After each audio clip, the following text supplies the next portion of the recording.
Factory খাইয়া ঈদগার মাঠে সবার আগে যায় দাঁড়াইতে, শরম নাই, লাজ ছাড়া গেল, লাজ ছাড়া।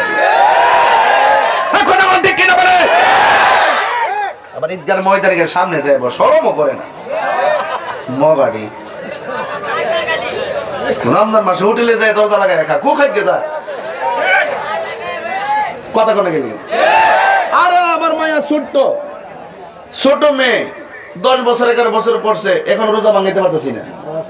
ছোট বাচ্চাটা পর্যন্ত রোজা থাকার জন্য কি আগ্রহ, সেহরি খায়া গোমা।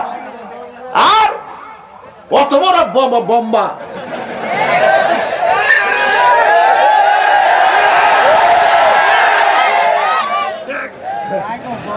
ফ্যাট বই রাখা কত কেমন লাগে ঘন্টাদি। হ্যাঁ, অসুস্থ যদি হয় এটা ভিন্ন কথা। অসুস্থতার কোন জন্য কি বিধান আছে না? আমরা দাঁড়ায় নামাজ না পড়তে পারলে কেমনে পড়বে? তো বইয়া না পারলে, শুয়া না পারলে ইশারা, তাহলে আল্লাহ কেমনে কঠিন করে দিয়েছে? আমি আগে গেছি ইসলামটা তো কঠিন না যদি সঠিকভাবে ধারণ করতে পারি। ঠিক আছে নি মাঝি? অসুস্থ হলে ভিন্ন, অনেক আছে অসুস্থ থাকতে পারে না, এরপরে তো আল্লাহ আপনার জন্য অনেক সহজ করে দিছে। ঠিক না বেটি? তো যাই হোক, আমি বুঝাতে চাইতেছি রমজান মাস আসছে, এটা আবার চলে যাবে। হাই হাই করবেন, কিন্তু এমনও আছে আগামী রমজান আসার আগে আমরা এই সুলতানপুরের ঘরের দরজা আজরাইল এসে দাঁড়ায় যেতে পারে। আরে পারে কি না? পারে। এজন্য ওই আজরাইল আসার আগে যুদ্ধ সুযোগ পাইবেন, দ্রুত কামটা করে লাইন। রোজা আইছে, মেহমানদারে বুকে জড়ায় ধরেন। জুম্মাটা আইছে, জুম্মাটারে জড়ায় ধরেন। গেলাকে কে হারাইব? একটা দিন চলে যাওয়ার অর্থই হচ্ছে আপনার আমার জীবন থেকে চিরদিনের জন্য এই দিনটা চলে যাওয়া। এই দিনটা আপনি 1 কোটি টাকা জানতে পারবেন না। ঠিকই যখন শ্বাসটা বন্ধ, টান পড়বো, শ্বাস টান পরে ওই আইসিইউতে ঢুকাইয়া যায়, বোম্বা লাগায়া 25,000 50,000 বিল গনে। আর এমনি নদীর পারে বয়া যে আরামে শ্বাস টানতেছে, এটা কোনো বিল আছে? ফ্যানের বাতাস খাইয়া দেখেন, বিল গন্তিবে বিল। হ্যাঁ, আর কত সুন্দর নদীর বাতাস খাইতেছে। আল্লাহ যে কত নিয়ামত আমরা দিছে, আমরা শুকরিয়া আদায় করতে জানি না। আমরা অসুস্থ হলে আল্লাহর যেমনে ডাকি, সুস্থ অবস্থায় যদি 3 ভাগের 1 ভাগও ডাকতাম, তাইলে তো আল্লাহ আমরা বান্দা থেকে বন্ধু বানাই দিল। রমজান মাস কয়টা রোজা চলে গেছে?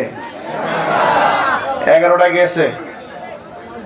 আপনারা ভাবতেছেন যে তাড়াতাড়ি রোজা যায় না কেন? যারা একটু বেরোজগার এরা তো এদিক,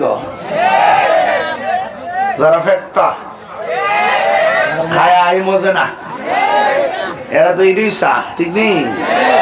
আর রোজা যারা অরিজিনাল রোজাকে যারা মহব্বত করে, তারা আল্লাহ নিয়ামতটা নিও না, আর বাড়াই দাও। আর কবরে যারা শুয়ে আছে, তারা বলতেছে আল্লাহ এই রোজা নিও না, এত আরাম, এত সুখ, এত শান্তি। তো অন্তত আমরা আমাদের কবরবাসীর জন্য তো আজকে দোয়াটা করতে পারবো যে আল্লাহ রমজান মাসে কবরবাসীকে সুখ দিছো।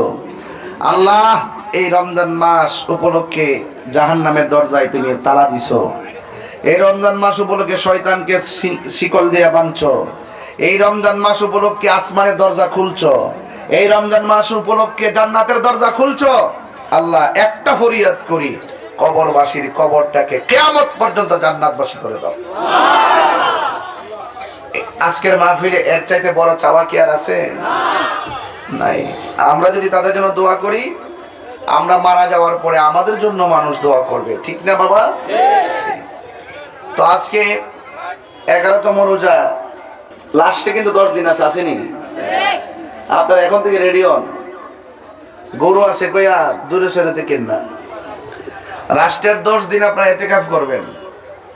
কেউ যদি 10 দিন এতেকাফ করে, মরার আগে মরে আর কি, বজিবত ফালাইয়া পরিবার পরিজন ফালাই মসজিদে 10 দিন করে, তখন এই 10টা দিন যদি কেউ মসজিদে গিয়ে এতেকাফ করে, রাসূল বলেন তার আমল নামায় 2টা হজ 2টা উমরার সওয়াব দেওয়া হবে।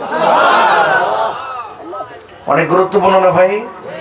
এই 10টা দিন আপনারা সিলেক্ট করেন। যুবক ভাইরা একটু উদ্বুদ্ধ হও, মসজিদটা অনেক সুন্দর দেখা যাবে। মসজিদে গল্প করা যাবে না, কোরআন শরীফ পড়তে হবে, ঠিক কি না? যাক।